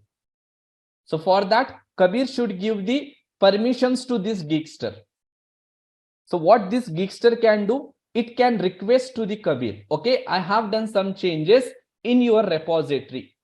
You just review that particular changes. If you think that changes are valid, then you can just merge those changes in your repository. You can just merge those changes in your repository. Now, how this Geekster can request to the Kabir? For that, Geekster need to create something called pull request. They need to create something called pull request. Now, whatever pull request is created by Geekster, nothing but Geekster is requesting to the Kabir that I have done some changes. Can you merge these changes to your repository so that everybody can see my changes? So for that, Kabir has to give the permission. So how Kabir will give the permission? For that, Geekster has to request. How can request? Using something called pull request. Geekster has to raise something called pull request. In short, people will call as a PR, raise PR. Nothing but you just request Kabir, whatever changes I have done, you review it. If it's okay, then you can allow that changes on your repository. Okay, no, Vaishnavi we cannot do that. Okay, because Geekster created the copy of Kabir's repository. So Kabir cannot change Geekster's repository. Geekster cannot change Kabir's repository. They have to give the permission to each other. So how to raise pull request? So go to this Geekster. Okay, we can go back to this repository. Here you have some option called pull request. Here we have one option called pull request. Click on that pull request. Then here you have one more option on the top right, something called new pull request. Click on this new pull request. Okay. Now here, create pull request. Click on create pull request. If you want to give some message here, you can give some message to the Kabir. Finally, click on create pull request. Now, one request has been sent to the Kabir. Now, Kabir can go back to his repository. Okay, if I just refresh here, he will be able to see one pull request here. Now, Kabir is able to see one pull request. He can click on that pull request. Now see, one request came by Geekster. Now Kabir can click on this. Now come back here. Now these are the files which got changed. I can just see that changes what Geekster has done. So here you are able to see something in the green, plus means This entire thing is added by Geekster. I'm able to see this. Now I can review these changes. If I want, I can add some comments, or I can approve it, or I can discard it. I can discard it, or I can ask I can ask to the Geekster to do some changes. Suppose let's consider I want to approve it. I will just approve it. Click on submit review. Now that request will be merged. Just we have to merge it. Nothing but merging is nothing but I am allowing Geekster content to be added in my repository. Confirm merge. Now Kabir will be able to see the content which is added by Geekster. Not only Kabir, entire world can see. Now we can go back to this repository. Now if I go back to this README, now here I will be able to see that content. Now new content added by Geekster. Okay. So basically this is how we are going to contribute in the open source also. So if you want to contribute to some other project, what you need to do? Suppose I created one project. Now I made this source code available to the world. You want to take my source code. What you need to do? You have to fork my repository. You have to fork my repository. Now forking the repository is nothing but one copy of my repository will be created in your GitHub. Now you will do some changes. You will add some code. You will add some code. Now, whatever code you have added, that code you want to reflect in my project. You want this code to be reflected in my project. For that, you have to raise one PR to me. You have to raise one PR to me. Now, I am the owner of this project. So, you have to raise the PR to me. Now, I will review your code. If I think that your code is benefiting my product or my project, then I will merge it. I will merge it. If I merge, then your code will be reflected in my project. In my project. If I don't give you the permission, you cannot reflect your code in my projects. So in that case, what you can do? You can take my code, you can create new version, you can create your own project. You can create your own project by adding your own code. By adding your own code. You can do that. But you want your code should be reflected in my project, which I have. Then for that, you have to raise PR. Then I will review that PR. If everything goes well, then only I will merge it. Or else I won't merge it. If I am not giving you permission, what you can do? You can just create one more new project. You can take my code, you can add your own code, and you can create one new project here. Now this is your project. But your project is created on the top of my project because I made it open source. If I made it open source, anyone can take my code. Creating the open source is nothing but I am giving the permissions to everyone. Everyone can use my code. And on the top of that code, you can write your own code. You can create your own project, or you can give me your code. You can give your code to me. I can just merge that code in my project so that I can enhance my product. So this is what we call as a contribution. This is what we call as a contribution. So how to contribute? You have to fork, you have to do changes, you have to raise PR. You have to raise PR.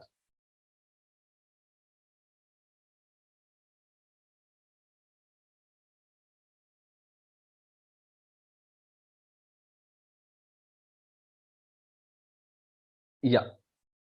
So that is open source project, right? So obviously the name will be mine only because that is my project. It is just you have contributed it. So you have helped me to make my product much more better.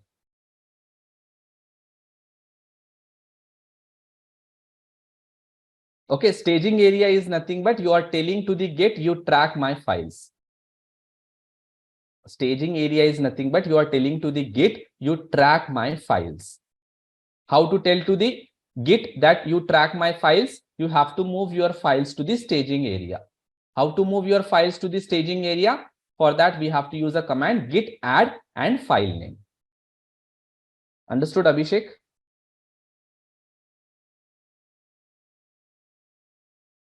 Yeah. So that's all, guys. This is what I wanted to cover in this masterclass. So basically, here I have just introduced you Git, GitHub. Okay. I have shown you how to create repositories, how to track your files, how to create versions of your files, how to push your file to the GitHub so that you can share with your developers or your friends. And apart from that, I have shown you how to fork other developer repo and how to raise PR. How to raise PR. Okay. So if you are contributing in any open source,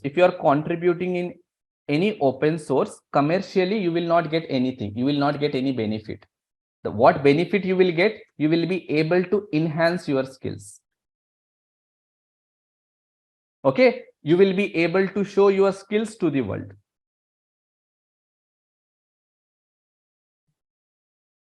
You will be the part of that product development. You will be the part of product development. That's it. Without expecting any profit from it. Without expecting any profit from it. Because that is open source product. Open source product means even the users who want to use this product, for them also the product is free.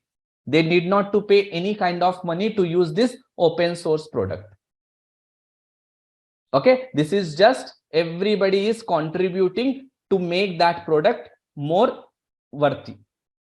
And that product is available to entire world in free. Anyone can use those products and they can enhance their own product.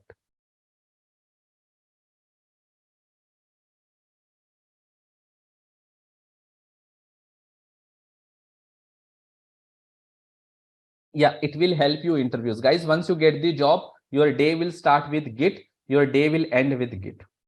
Git and GitHub, basically. Your day will start with GitHub and your day will end. So that's all, guys, from my end. I think from here, management will take the charge. Thank you so much, sir, for such an informative session. And thank you for all the participants.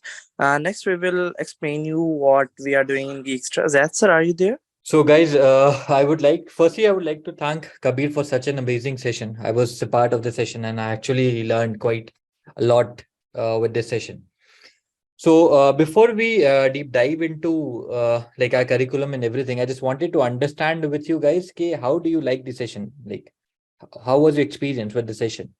Guys, can you please type that in the chat itself? Yeah. So basically, this was the idea behind the session was to actually let you know how this particular things can be very useful in your career. So I hope you guys have enjoyed this session, and I just wanted to let you know about Geekster first, and then I'll tell you about what our offerings are, right? So basically, I'll tell you Geekster. Geekster is an like upskilling platform which actually helps the students to upskill themselves and then land their dream job in the best of the MNCs, right? If I get into our courses, so the current offering that we are having is a full stack web development program. So in this particular full stack web development program, we are actually like teaching full stack web development, that is front end and back end, from the scratch itself, right? So basically the idea is whatever your background is, whether you are from tech background, non-tech background, or anything, the idea is you learn to develop a full like website, fully working e-commerce website from the scratch itself, right? So the particularly the duration of this particular course is of 10 months, right? We will be taking this course for 10 months, in which we will be actually like covering technical skills. We will also be working with your soft skills, and then we will with the skills we will also be creating a lot of projects, right? Guys, I hope you guys can hear me. I hope I am audible to you, right? Guys, can you hear me? Guys, can you hear me? Yeah, yeah, yeah. So in this particular program, the duration of this program is of 10 months, and the time commitment, the time that we need from you, the everyday commitment that we need from you is 5 hours, right? The class timing is from Monday to Saturday, and we start our classes from 8 p.m. and it goes up to 10:30 p.m.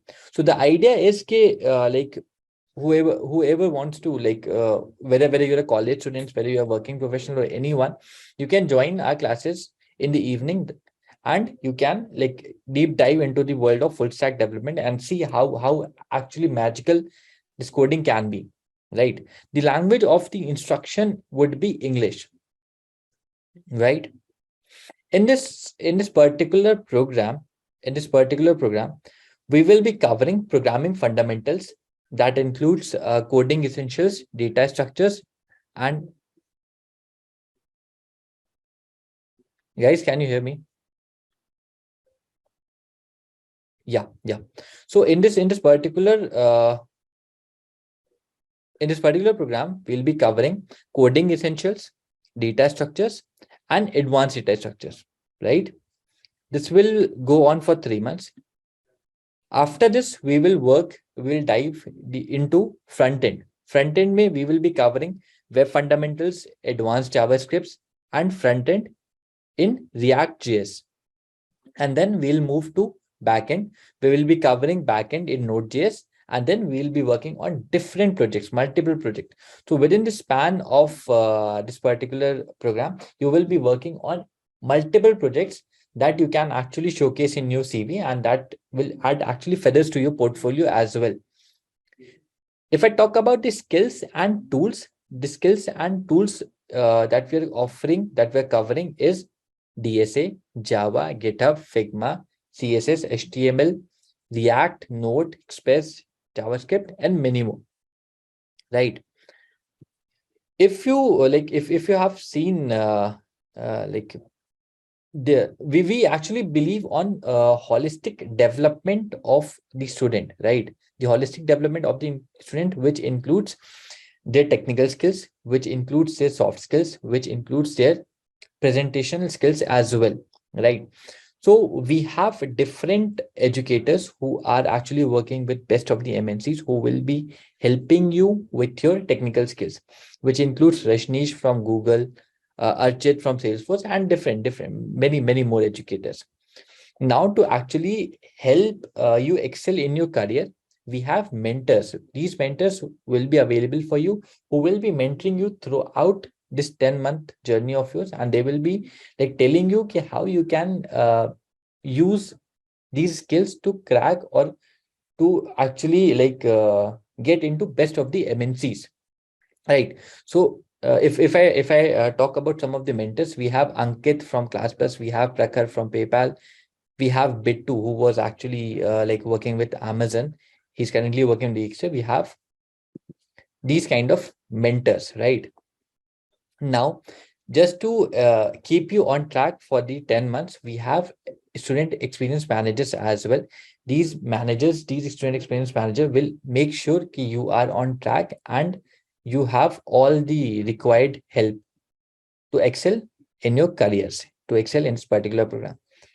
If I like talk about our results that we have co-created, so we have around 1,500 plus students, and the average CTC that we're offering, that our student have got, is around 8.2 LPA, and the highest CTC that we have offered till now is 33 LPA.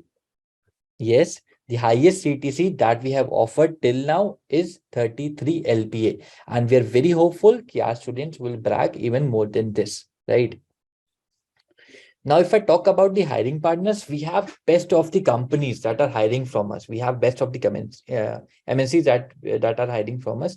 If I name a few, we have PayPal, we have Oracle, we have Ivory, we have many companies, Airtel, Bosch. We have many companies who are actually hiring from us, right? So, guys, we have our pre-course that we're running. These pre-courses are live on our portals as well. So if you want to experience how we teach at Geekster and how we actually help the students to be the full stack developer and achieve their dream career or their dream job, you can go on our website, you can register yourself, you can go to our portal, and you can attend our live free courses. These pre-courses are free of cost. You just have to register yourself and then experience our entire methodology, how we teach at Geekster. So guys, that's it from my side. If you have any questions regarding Geekster or our program, I'll be happy to answer you all. Guys, do you have any questions regarding Geekster or the programs that we're offering? Anything? If it's a yes, then please type it on the chat and I'll be happy to answer. Okay. So the fee of the program that includes aapka technical skills, soft skills, interview preparation, mock interviews, projects, and everything. The fee is very nominal. The fee that we have kept is 75,000 rupees plus GST, which actually comes with a money back guarantee as well. So just to actually emphasize on the fact that we're so confident on our courses, whenever the student attends our courses with his full dedication, he will be able to secure a good job. We are giving 100% money back guarantee, which simply means we will be refunding all your money if after doing our courses you don't get a job. It never happened before, but just to give you an assurity, this is what we're offering. Yes, you will be getting the certificates. Yes, you will be getting the certificates of this masterclass. And after doing this particular course, you will be getting a certificate as well. How many projects? See, in this entire duration of 10 months, you will be working on 30 plus projects. There will be more than 30 plus projects. So guys, any other questions? Guys, if you have any questions, if you have anything, please fill up the form and our team will actually reach out to you. The class timing is from 8 to 10:30. The class timing is from 8 to 10:30. We are offering doubt sessions as well. Our live doubt sessions in the main batch will start from 11 and it will go up to 6. So we have live doubt sessions. You can come to our live doubt session and you can attend and clear all your doubts. The average CTC our students have bragged till now is 8.2 LPA. So the average student of Geekster actually earns 8.2 LPA.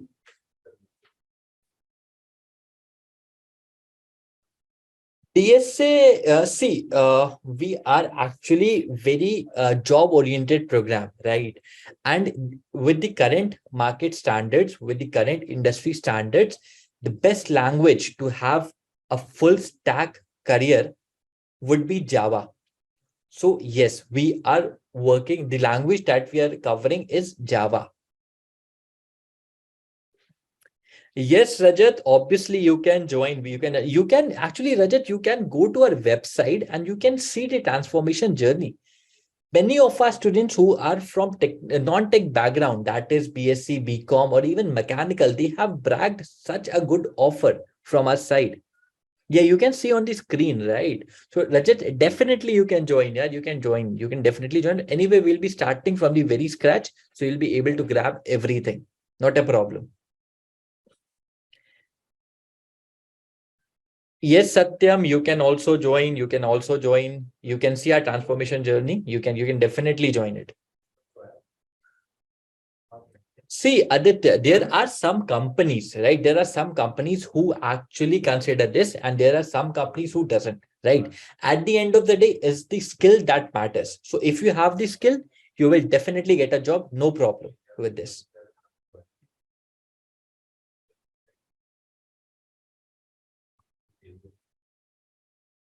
Guys, any other questions? Anyone? Any other questions? Yes, Surendra, you will definitely get a certificate. Please fill that form. Please fill that form and you will definitely get a certificate. Hi, Ankit. Hi. Okay. Yeah, Rajat, we were actually like quite. I am not sure why your application was rejected. I have no idea about that. Please drop your number and we will get in touch with you. We will definitely look into it and we'll get back to you on this. Please drop your number in the chat and we'll get back to you, Rajat.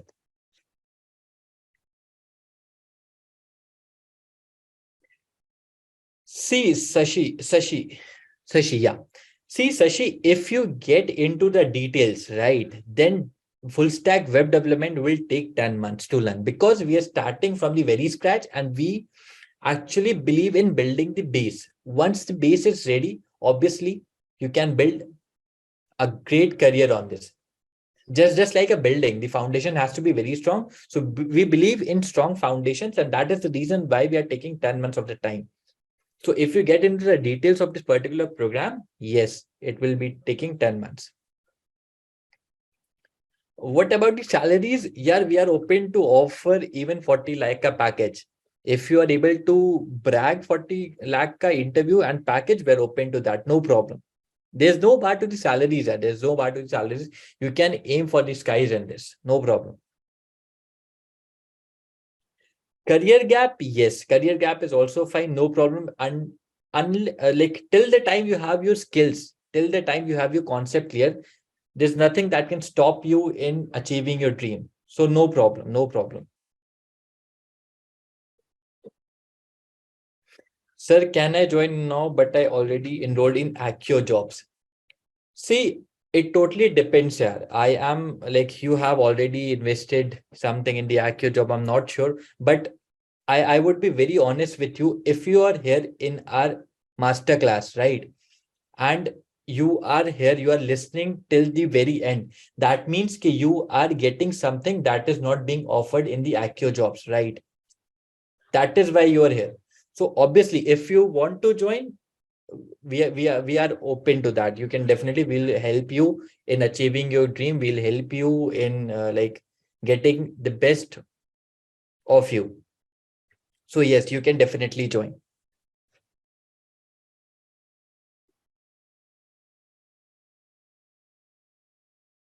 I am using a different. Yes, I no problem. Yes, Aditya, we are going to provide you with the study materials. We are going to provide you with the assignments. We are going to provide you with everything. The only thing that we need from you is your 100% dedication. That's it. Rest, you leave it on us.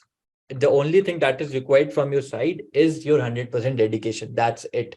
Nothing else. Is there any interest exam for Geekster for enrollment? No, Aditya, we currently don't have any particular program. We just want you to experience our pre-courses. You go to our pre-courses, you see our pre-courses, and do our assignments, right? And if you do our assignments, we will definitely, if the assignments are up to the mark, we will definitely reach out to you.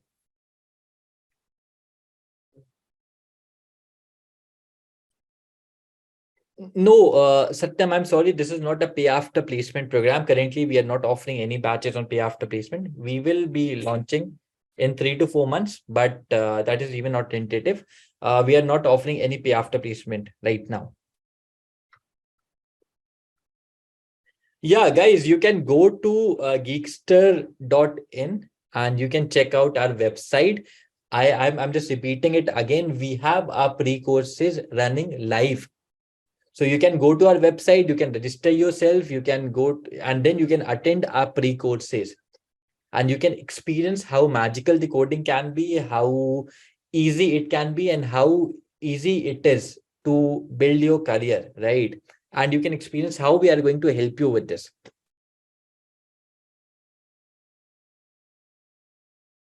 Surendra, I am not sure. I didn't get you.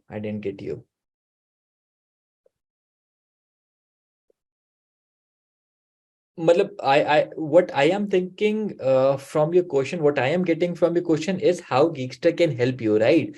So we actually have a 360 plan for you, right? Where we will be helping you with live classes, where our educators who are actually best in the industries, these educators will be teaching you live, right?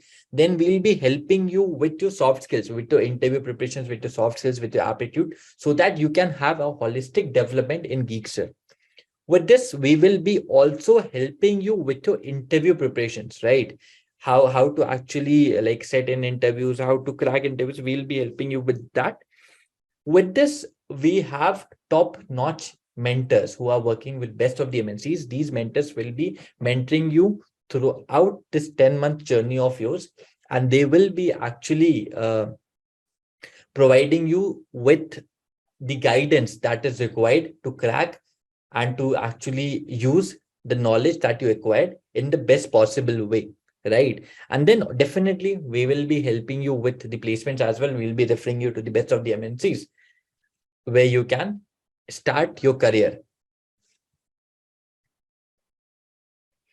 How much the course, the price, the cost of the courses is pretty much very nominal.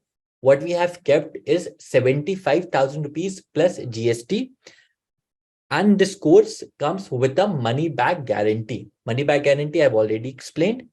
So the fees is very nominal, 75,000 rupees plus GST. That's it. So guys, if you don't have any questions, I think we can wrap this session up, right? So guys, this is it from my side. Thank you so much. Thank you so much. It's been a pleasure interacting with you. Thank you so much, guys. Bye-bye.